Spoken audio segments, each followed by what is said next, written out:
to the Tuesday Night Touchdown Podcast with your hosts, Reese Downing and Jacob Workman.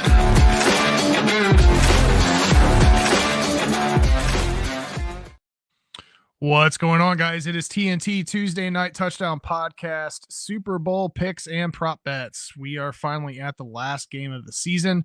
Took a week off last week because there wasn't much going on, so we're back in action today. We'll have a bunch of stuff to talk about here as far as prop bets go. We will also be talking to Carter, who just dropped off the call, so we'll see if he joins back up again. No, I hit him. He's frozen. I was just going to ignore it. You've got him hitting me, but you decided to call it out. So okay, well, fair enough. Well, with me as always is the fine citizen, Mr. Jacob Workman. Jake, how's it going, brother? Oh, just doing some hidden producing here. Yeah, not so hidden. Everything's good. Everything's good. One final game to end it all. I'm not really excited about that, but I think we're going to have a good one. Yeah. Should be a good one. Let's hop into results very quickly from last week. Carter, who's having some connection problems, was the lone wolf from the conference title game. He's the only one who went 2-0.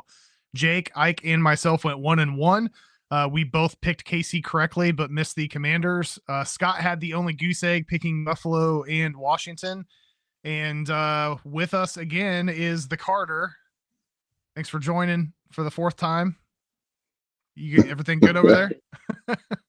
I'm trying. Okay. I need new internet. I think it sucks. It's all good, man. Well, we appreciate you joining on the show with us. Let's hop right in here. Because we did not have a show last week, we're going to start off with recapping the two conference championship games. What's that? All right. Well, we're going to move forward here. Carter's obviously having all sorts of issues. It's that Muncie, Indiana internet or Fort Wayne internet, whatever it is. Let's talk Eagles Commanders. Philadelphia Eagles dominated the Washington Commanders in the NFC Championship game. They won the game 55-23 and advanced to their second Super Bowl appearance in the last 3 seasons. Saquon Barkley, yet again, a major factor in the Eagles' victory. Rushed for 118 yards for 3 touchdowns and set an NFL record by scoring his 7th 60-yard touchdown of the season. Jalen Hurts arguably had one of his best games of the year. He rushed for 3 touchdowns while passing for 246 yards and another score through the air. Philly set a record for most points at a conference championship game since the 1970 merger. Also worth noting, A.J. Brown finished with 96 yards and a touchdown, a season-high performance for him. Despite a strong start for Washington, the team did struggle with turnovers, totaling 4 in the game, and they just weren't able to keep up with Philly's defense. While we've got you, Carter, what were your thoughts on the Commanders Eagles game? It just came down to those turnovers. It seemed like every time the Commanders were driving, they just had butterfingers and fumbled the ball. I think they had 3 fumbles. It's crazy. That was 2 weeks ago, so my memory's a little hazy on it. But yeah, I said whoever was going to win the turnover battle on that one would win, and Philly was too much. Jake, what were your thoughts on the matchup? Yeah, I think the nice run that Washington had just came to a crashing end. I mean, everything was falling apart for them. They were playing a team for the 3rd time, and it just didn't go anywhere how they could have possibly wanted it to go. But disappointing into the season in the conference championship game. But, I mean, I think everyone, it's pretty obvious Philly was the better team in that matchup. So I think kind of what a lot of people expected to happen. Yeah, I think we thought it was going to be a little bit more competitive than what it turned out to be. But broadly speaking, I mean, hats off to the Commanders. They had a hell of a first season with rookie quarterback Jaden Daniels and Dan Quinn as the head coach. Moving into the Chiefs-Bills matchup, the Kansas City Chiefs secured a 32-29 victory over the Buffalo Bills in the AFC Championship game, earning a chance to defend their Super Bowl title for an unprecedented 3rd time. This also marks KC's 9th consecutive playoff win. Pat Mahomes led the charge for the Chiefs with 245 passing yards and a touchdown, along with 2 rushing scores, while Xavier Worthy finished with 6 catches for 85 yards and a touchdown. The game was a back-and-forth affair. Buffalo's Josh Allen threw for 237 yards and 2 scores, while running back James Cook contributed 85 yards and 2 touchdowns. Despite a late-game push from Buffalo, including a touchdown that tied the game at 29 all, the Chiefs did come out on top thanks to a clutch drive and a key field goal from Harrison Butker with 3:33 left in the game. That makes it the 4th straight postseason matchup where the Chiefs have beat the Bills. Jake, what were your thoughts on the matchup? Yeah, we kind of said it when the regular season matchup happened. The Bills beat the Chiefs, and we were like, yeah, but can they do it when it matters? And again, like you just said, for the 4th straight time, the answer is no. Yep. The Chiefs are just the Chiefs. You have to be impressed with what they've been able to do, to be able to continue to just make it year after year after year. And the way the NFL is, it's very impressive. I mean, I know these guys get a lot of credit, and I don't even think it's enough credit, honestly, for what they're getting. The defense is very good. Spags is incredible, and the offense kind of steals all the thunder. But I mean, that defense, what they do is incredible. I think that's going to be a huge part of this Sunday, honestly, too. Carter, what were your thoughts on the game? That was my biggest takeaway. Is I feel like Spags is somehow underrated. Yeah, like, he was the key in this game. I mean, Reed and Mahomes and Kelsey steal all the thunder, but when Allen was driving there at the end, Spagnuolo heated Allen up, and Allen threw a perfect ball, I thought, to Kincaid, and Kincaid just couldn't make a play on it there. But he just finds a way to turn up the pressure when they need it most. And I mean, they were at home, and this kind of reminds me of the Brady Manning rivalry a little bit. And Mahomes is Brady 2.0. So great game. Yeah, great game by both teams. Again, it's just another tight victory. The Chiefs just seem to be pulling out all of these one-score victories. They've been doing it all season.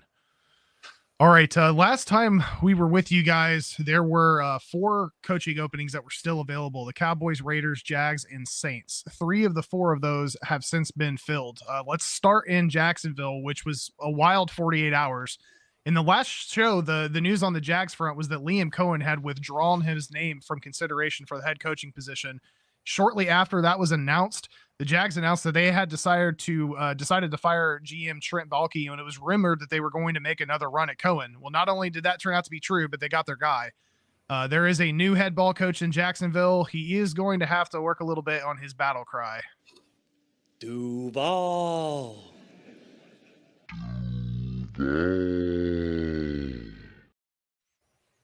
Yeah, so Liam Cohen, obviously a really smart offensive mind. He's been able to do some pretty cool stuff in Tampa with Baker Mayfield. He's also chosen the Packers linebackers coach and running game coordinator Anthony Campanelli as the team's DC. Jake, what are your thoughts on the hiring of Liam Cohen in Jacksonville? Well, if you remember, it was probably about the middle of the season last year during the college football season. I was trying to get this guy the head coaching job at Ball State. That was my favorite to be their new head coach. Obviously, they never fired New then, and Liam went back to the NFL. So a lot of things have changed since then. I think it's a good hire. I think he's a great offensive mind. Obviously, the guy's a big, dumb fucking moron, but I don't think you can. I don't think you can take away his offensive coaching ability and what he knows about football. For the Ball State people in the world, his wife did go to Ball State, so I think there has to be some sort of support for Liam in Jacksonville because of that. It'll be interesting to see if Trevor Lawrence can come back to life with him or not. I think that's going to be the story of his tenure there. Jacksonville's got an interesting situation. They're redoing the stadium, so they're really not even going to have home games. Then mix that with a new coach and trying to rebuild everything and a new GM. It's either going to be I think it's feast or famine here. The division is not a bad division. I think you can go in there and contend. That's the one thing I will give them. It's just that's a tough situation right now. Yeah, not an easy coaching job to step into, but to your point, they do have a division that they could potentially be able to make some noise in. Carter, as a division rival in the Colts, what are your thoughts on the hire?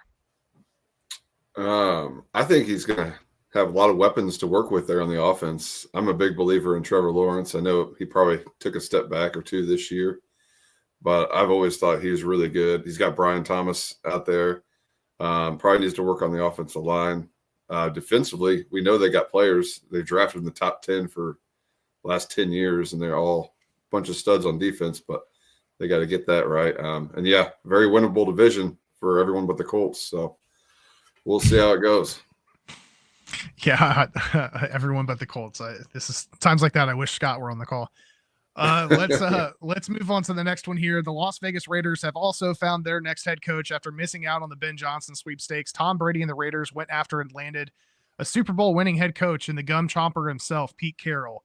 Carroll and the Raiders agreed to a multi-year contract and are now focused on finding the team's next quarterback. They also announced that they will be retaining Patrick Graham as the team's defensive coordinator and are bringing in former Eagles and 49ers head coach and most recently Ohio State offensive coordinator Chip Kelly as the team's offensive coordinator. Carter, what are your thoughts on the hire for Pete Carroll, and how do you, I guess you could say, what do you think they're going to do at the quarterback position? Real good question. It's interesting they plucked Chip Kelly away from Ohio State. He's, I think they gave him like $6 million or something like that to be OC, which is what he was making as head coach out at UCLA. So good for him. He doesn't have to do the recruiting thing and just focus on offense. And I mean, you got to trust him as OC that he'll get the offense rolling.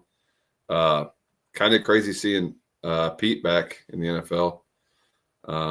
But we'll see how it goes. Jake? Yeah, I mean, I don't really know how to feel about it. It's an interesting kind of coaching connection with Kelly and Carroll. Obviously, you have to start wondering if that means that Will Howard is potential the next quarterback at the Raiders. I mean, he's not that high on people's draft boards. I think they could probably get away with getting him even in the second round if they wanted to, if not later, depending on how combine and stuff goes. But obviously, a lot of things to fix in Vegas. But I mean, they have at least some starting pieces. I'll give them that. It's just in that division, I kind of said this when we were talking about it. Like, why would you want to go to that division right now? Yeah, I mean, the AFC in general is pretty brutal, but that division especially is not going to be an easy division to win.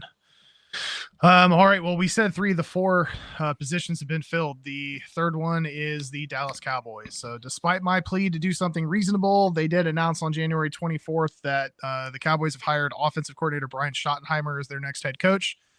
The Cowboys have been busy since our last show. They did also announce the hiring of former Bears head coach Matt Eberflus to the DC position. He's an old coach in Dallas. We also hired Cardinals offensive line coach Clayton Adams as the team's new offensive coordinator. In addition to that, they also hired the former 49ers DC Nick Sorensen as their special teams coordinator, replacing longtime coordinator John Bones Fossil, who is now with the Titans. Jake, what were your thoughts on the Cowboys hire? I really don't know how I feel. I mean, I don't really like that coaching staff, to be honest. And I mean, I've been one of the biggest proponents of what is Dallas supposed to do when they gave Dak that contract. That's where I really just don't know what they do. Free agency, I don't think is going to be that great for them. The draft, I mean, it's a middle of the road pick. I think that they need quite a bit. So I don't know, to be honest. It's with Philly and Washington the way they are now.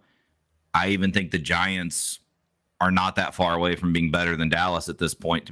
To be honest, if they had a real quarterback, I think they might be better. So that's it. It's hard to. I don't feel very good about Dallas, to be honest. I think it's I think next year might be an interesting season for them. Carter, what are your thoughts? About the same as yours, probably. I mean, I guess it's nice to have some continuity on offense with Schottenheimer. Not that it was great, but getting Dak back healthy will help. I like Eberflus as a DC. I thought he did well in Indianapolis.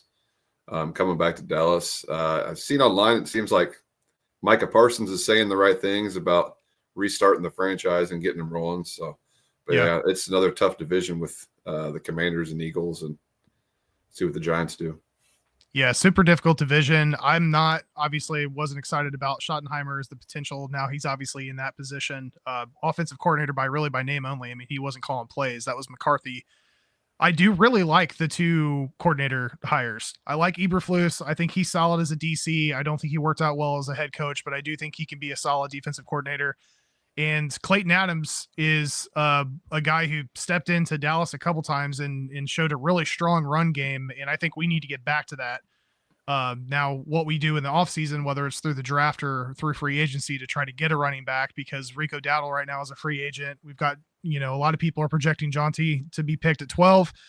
I don't trust the Jones family to be able to make that move. I do think he could be a difference maker for the offense to take a little bit of pressure off of Dak. So I would like to see that. There is some depth, I think, in running back this year in the draft. So I don't know if they necessarily need to take him at the 12 spot if there's some bigger names available. But I like the guys behind Schottenheimer that have been built out. So we'll see what happens. A little bit more optimistic than I was last week. 2 weeks ago when we were talking about Schottenheimer, but I still don't understand the hire. I feel like this is kind of a lame duck position, and it partially could be, to Jake's point, because we just don't have money to spend. So throwing all that money at Dak has really strapped the team. Luckily, Micah Parsons has been pretty vocal in saying that he's okay with taking a lesser dollar amount than what he would get paid elsewhere, and he wants to be a Cowboy for life. So hopefully he holds on to that, and we are able to keep him, but we'll see what happens in Dallas. These guys don't look too fucking good. I knew the smirk. You were waiting to play something. I could just tell something was coming in the background. The last team that has not had a hire yet is the New Orleans Saints. They remain the only team without a head coach, but after a second interview and many other coaches deciding their future, it will be shocking if the Saints don't announce that Kellen Moore is going to be the next head coach shortly after the Super Bowl. So we'll keep an eye on that. That seems to be the logical place where Kellen's going to end up. We do have some more coaching news here. Former Jets head coach Robert Saleh is back in action. He's returning to the Bay Area as the 49ers' new defensive coordinator. Speaking of the Jets, Aaron Glenn has found his OC and DC, agreeing to terms with Lions passing game coordinator Tanner Ergenstrand as the team's OC, and Steve Wilkes will be the new defensive coordinator. They also hired the Seahawks' Charles London as the new QB coach. Houston Texans have parted ways with OC Bobby Slowick after 2 seasons. That's a little bit surprising because Bobby was getting buzz for head coaching positions just last year during the cycle. They have already found his replacement. They hired Rams assistant Nick Caley as the team's new OC. Jake, what are your thoughts on the firing of Bobby Slowick? I saw a reaction there. Yeah, it's crazy. That's shows how fast things can change in the NFL. I mean, last year, him and Ben Johnson were probably the 2 most sought after coordinator to coaches, and now he's gone. I mean, I don't even really fault him. Like, they had so many injuries. Like, it's not like they were terrible. They still made the playoffs. Like, I don't know. I thought that was an interesting decision. Yeah, not only did they make the playoffs, but they won their first game, and that was without a lot of pieces. To your point, Tank Dell was out, Stephon Diggs was out. They were dealing with a lot of injuries, so that is very, very eye-opening. I like Nick Caley as a hire to replace him, but I just don't know if he's going to be any better or different than Slowick. So a little bit interesting there. Let's move into Jake's team here. The Detroit Lions have filled both of their coordinator vacancies, promoting linebackers coach Kelvin Shepard as the team's DC and Broncos passing game assistant John Morton as the new OC. It is also worth noting that they have hired former Stanford head coach David Shaw as the team's passing game coordinator. Jake, how are you feeling about the replacements for Ben and Aaron? And great news, kept offensive line coach Hank Fraley also. So there's a lot of good things going on. Obviously, we knew we were losing English. I mean, it was obvious that he was going with Aaron Glenn to the Jets. I kind of like the Morton hire. The Shaw one concerns me a little bit, not in the aspect of what he is and what he brings, because I think he's brilliant. He's obviously been one of the better college head coaches. He's always been a great mind. The NFL Network had him on the draft show every year for a reason. He's very good to me. My thing is how much of our crazy play was Dan Campbell and how much of it was Ben Johnson? Because I don't think Morton and Shaw are going to be as aggressive as Dan and Ben. So I don't know if that means less 4th down attempts or if it just means Dan says, fuck it, I'm doing what I want still. And Dan still brings a lot of the play calls. I mean, you never know. Dan is very into the offensive game. So if he keeps his mark on it, I think we'll be the same team. I don't really think it's that big of a difference, to be honest. I think we have one coach that matters, and it's Dan Campbell. So that the guys we lose are the guys we lost. We'll see what happens for them, but I like what we're looking at. All right, let's keep it moving here. Bills offensive coordinator Joe Brady has pulled his name out of the Saints head coaching search, choosing to remain in Buffalo. Again, I think we probably already knew that was coming, considering Kellen Moore seems like a shoo-in for the position. Tampa Bay has promoted their passing game coordinator Josh Grizzard to the OC position, replacing Liam Cohen. The Seattle Seahawks have hired Saints offensive coordinator Clint Kubiak as their next OC, replacing Ryan Grubb, who was only with the team for 1 season. Back to Bama. He signed. Back to Bama. Grubb. The duo is back together.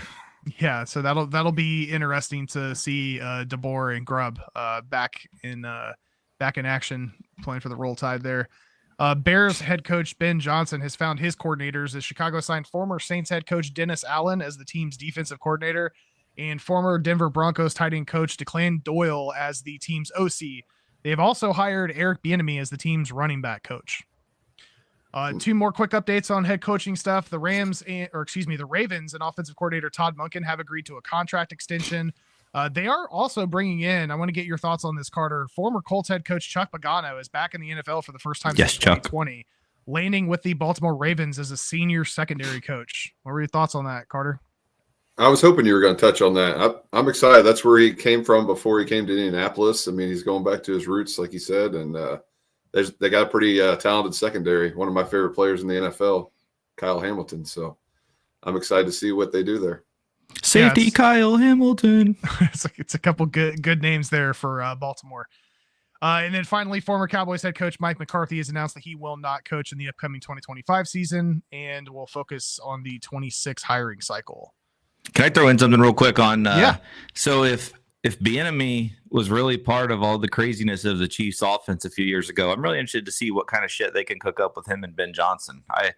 If there's ever some bullshit plays coming out of a team, I expect it to be out of Chicago this year. With Caleb. With Caleb too, yeah. Yeah, that's going to be I can't believe he's a running backs coach. Well, I mean, you were talking about him for... Well, he went to UCLA and was essentially nothing. I mean, he was he was technically OC, but I mean, he was nothing. Like I don't know. I mean, Bieniemy's had quite the little streak since he left Kansas City. Yeah, I still don't fully understand why the guy hasn't. I mean, he was a buzz for 2 years straight after he left KC to try to land in a head coaching job, and then he seems like he's going backwards. I hadn't even heard where he was at. That was the first time I heard his name. So, did you know he was even at UCLA? No. Yeah, he was there for 2 years. Yeah. Really? Yeah. Oh man. Well, hopefully this is his resurgence back to the NFL. We got a couple quick other additional notes here. Browns head coach Kevin Stefanski says that he will resume play calling in 2025, shortly after announcing the hire of the team's new OC, Tommy Rees. Bill Belichick and the University of North Carolina have officially signed his employment contract, ending speculation if there was any chance that he may reverse course and head back to the NFL. The Houston Texans have also moved on from their team president, Greg Grissom, who had been with the club since its inception. Former Jags All-Pro left tackle and Hall of Famer Tony Boselli has been named the team's executive VP of football operations. And finally, we've got two big news pieces on the player front, and we'll pause to have some conversation around this. First, Browns defensive end Myles Garrett has officially and publicly announced that he is requested to trade from the Cleveland Browns after 8 seasons with the franchise. And longtime Rams wide receiver Cooper Kupp has also announced that the team notified him that they plan to try and trade him, quote, immediately. Jake, what are your thoughts on those two moves, and any thoughts on where you think these guys might end up? Well, interesting enough, there's quite a lot of talk of both of these guys ending up as Lions. Cooper Kupp, actually a ton of talk, and I'm not against that. I love Cooper Kupp. Brad Holmes obviously is the one that brought him to the NFL, so bringing him over to Detroit I think would be a smart move, putting him back with Goff. They've played together before.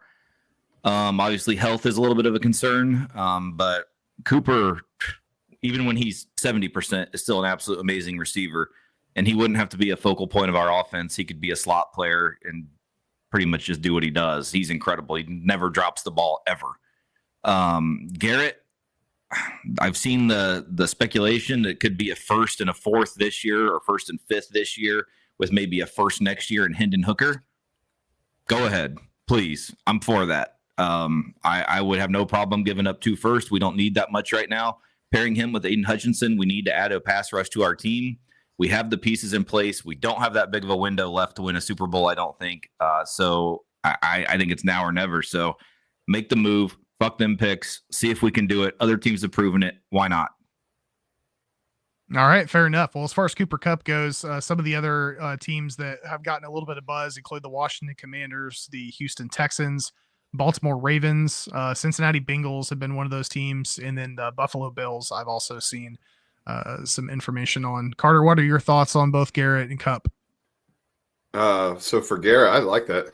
Him and Hutchinson would be fucking amazing. It is going to take at least 2 first rounders, though. I mean, what did Mac get? I think it was 2 firsts or something. It was crazy. Yeah. I think Garrett commands every bit of that. But like you said, what else do you really need on that team? You needed a pass rusher. If you would have had Hutch, you'd probably be in the Super Bowl right now. And then you get both of them.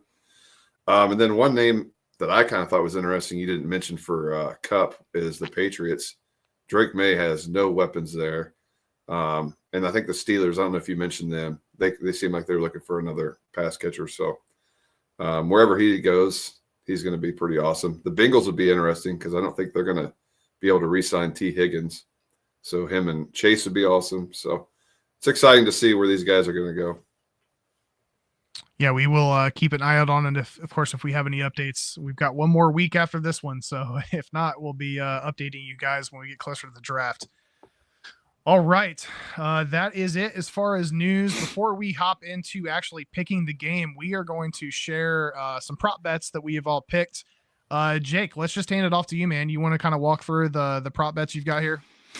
Yeah, so I'll start with my number one every year I've ever bet, which has been a long time in my life. Heads in the Super Bowl has always been a bet that I've thrown in. I absolutely love that bet. I don't care. It's just something I always do. Minus 104, sure, it's cool. There'll be a decent amount on that. Anytime touchdown, Travis Kelce. I mean, the girl's going to be in the audience. We all know he's been absolutely killing in the playoffs.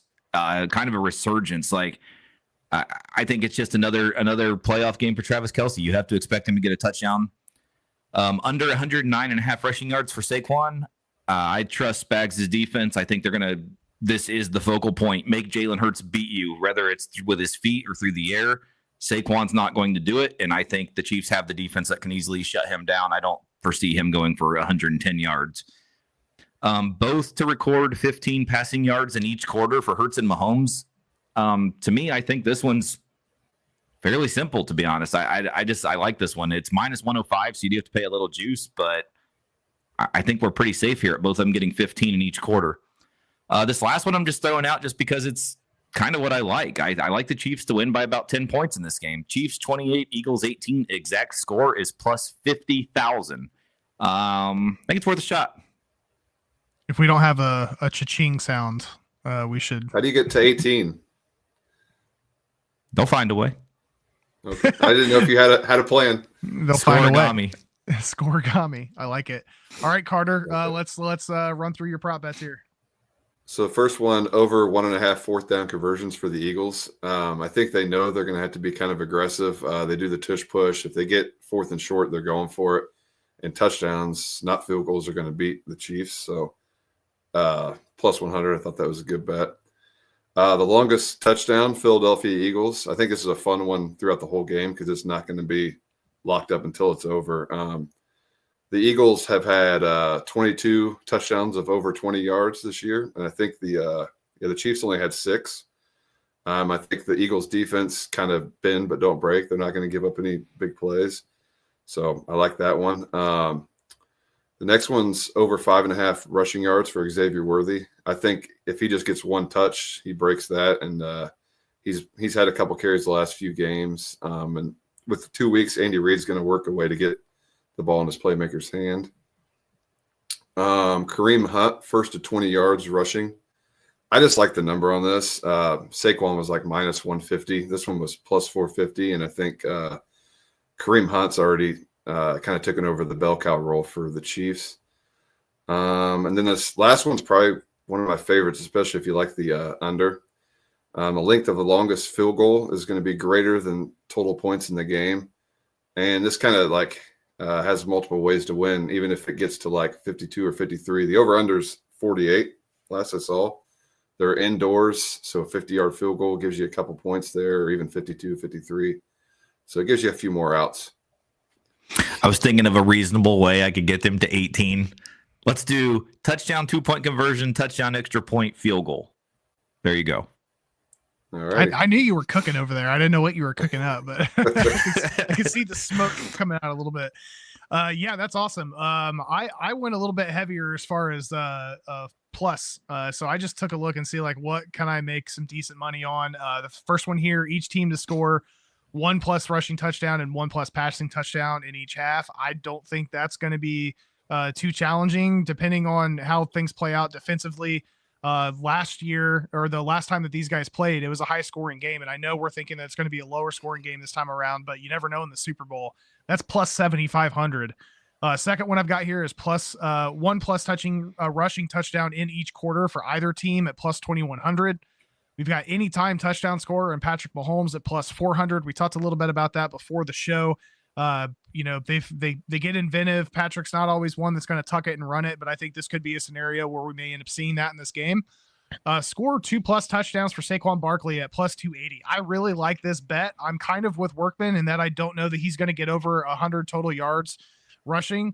But I do think there could be a scenario or two where they're in the red zone and Saquon finds a way to be able to score. So 2+ touchdowns for Saquon at plus 280. And then my favorite bet from a value standpoint and just what I hope to see happen here, Travis Kelce to score the first touchdown and Saquon Barkley to score the second for plus 3,400. So good money to be made on all of these bets. We do also offer a parlay bet. We did it last year. The parlay bet for us this year, we've got Pat Mahomes anytime touchdown, Travis Kelce anytime touchdown, and Xavier Worthy plus 5.5 rushing yards. We get all of those. We're hitting America plus 1776. So that is the TNT parlay bet of the Super Bowl this year. Give it to me one more time. America. All right. Love it. All right. Let's pick this game, guys. Our Super Bowl 59 matchup features the AFC champion Kansas City Chiefs against the NFC champion Philadelphia Eagles. Kickoff is 6:30 p.m. Sunday at Caesars Superdome on Fox. Over under is 48.5. KC's favored by 1.5. Carter, who you got? I think the spread shows you right there. It's basically a coin flip. But at the end of the day, I just have told myself I'm not betting against Patrick Mahomes, especially in the playoffs. He just flips his switch and he turns into like the playoff terminator. I think that the coaching advantage is on that side. I think Spagnuolo over Kellen Moore is a big time advantage. It could go either way, but give me Mahomes, Kelce, and that defense with Spagnuolo to pull out the victory. All right. I was hoping for that sound. We haven't heard it in a while. Jake, I think we already know based on one of your prop bets here, but yeah, what do you have? Probably pretty obvious here. And I said I think they're going to win by 10. So, the Chiefs, obviously, and for the reasons Carter just said, I even brought up a little bit earlier, too, in regards to last game. But the Chiefs' defense, I think, wins this game. I know Philly's defense is really good, but Mahomes is a magician. I think their offense can do a lot. What I don't think can happen is Philadelphia to be able to outmaneuver and out-offense the Chiefs' defense. That's where I really think the advantage is, like you were just saying, Spags versus Kellen Moore. They have Saquon Barkley, but I'm not that worried about him. I truly think the Chiefs' game plan going into this game is shut him down, play tight man coverage, and make Jalen Hurts beat you. And I think that's a good recipe. I think they will win this game fairly easily. So I'm on the Chiefs minus 1.5, and I do like the under in this game. All right. I think there's a couple things that we need to watch here. So the first thing I've got is the Eagles' inside rushing attack against the Chiefs' run defense. Eagles and Saquon Barkley specifically have been pretty top tier in the league on offense, while Spags' defense has been top 10 in the league in several different key rush defense statistics. If the Chiefs can limit the explosive runs, then that's probably going to force Philly out of their game plan, and then they're going to be able to hopefully generate some turnovers on Jalen Hurts. Second for me is how Jalen Hurts handles the Chiefs' pressure. Hurts had a solid game against the Commanders' pressure 2 weeks ago, but historically it's been a challenge for him. The Chiefs' defense is one of the better teams in the league at creating pressure, so Hurts is going to need to be efficient in his dropbacks and get out quickly if the pocket collapses, which is probably going to happen pretty often. Last thing I have noted here is the Chiefs' motion on offense versus the Eagles' D. I think this is going to be probably the most fun matchup to watch. KC seems to have upped their game deploying motion in the playoffs, and the Eagles defense has been on lockdown all year, but this might create some flashback nightmares for the Eagles because KC's motion on offense is a big reason why they ended up winning the Super Bowl when they played in Super Bowl 57. They locked down 2 late touchdowns towards the end of the game that came off of pre-motion before the snap, and it threw Philly off. All of this said, we talk about it over and over again. Both of you guys have said it. KC just keeps finding ways to win close games, especially this year. And with all the pieces together, I think the biggest edge is going to be a couple key differentiators, and that's the head coaching position, Spags versus Kellen Moore, and most importantly, who has the better quarterback, and that is the Kansas City Chiefs. So we are going a clean sweep here on TNT. I am taking KC to win and cover and make it a three-peat. That is it for us, guys. That is our last pick of the year. We will be back with you guys next week to recap the matchup and to go forward and look at. I think we talked about doing this last week. In the next show, we'll probably go through and look at what our picks were, both in college and NFL. Jake and I will compare the two. Hopefully, we're coming in talking about some of the money that we made. Mock draft. We'll talk about that as well. And that'll be the last show of the year until we hit April. So thanks for everybody that tuned in, for Jacob Workman and the Carter. I got a couple more props I want to throw Carter's out there. not done. Let's go. Carter's Let's not go. done. Just two more. Two more. I have to do it. Gird up your loins. This one, Here we go. This one for the brand, 1,600 O lineman to score a touchdown. If the Lions were in this, I'd feel a lot better about it. But yeah, if the Lions, that'd be Andy minus Reid 150. might throw a bone to Tooney or something. I mean, there's going to be some type of trickeration, and I mean, plus 1,600 for O lineman. And another one, plus 550 for a doink. If they hit an upright, I like that. I like that. And Elliott's been a little bit shaky. I know it's indoors, so the kicking conditions should be fine. But I thought, why not for those two? So I could put him in my 5, but I had to throw him out there. Bunker's going to have a performance of his life because his man's going to be in attendance. So I'm sure he'll be kicking it 100 miles an hour. So, oh, good Lord. I know. Jake, you have any last second prop bets you want to throw out there? No, not prop bets. All I want to say is everyone prepare. Late April, there's an NFL draft on Thursday night. We've said this a few times. Please, anyone on earth that knows anything about football, feel free to join us. It's a long night. We like to talk to draft college guys going in. The class this year is not really that fantastic either, so it's going to be interesting. It's going to be a long, fun night. But anyone that was willing to participate, please just send us a message, and you will be more than welcome to join us for the draft. Yes, and Carter, make sure you're about 4 or 5 deep before you jump on, please, because I'm going to set a cooler right next to me here. I'll be ready to roll. That's what I like to see. Yes. Awesome. All right, guys. Thank you again for joining and checking out the show. Please like, share, subscribe. As always, for Jacob Workman and the Carter, this is Reese Downing, TNT Tuesday Night Touchdown Podcast, Super Bowl prop picks and game picks. We will see you guys next week. Go Eagles. Delta Eagles, that is.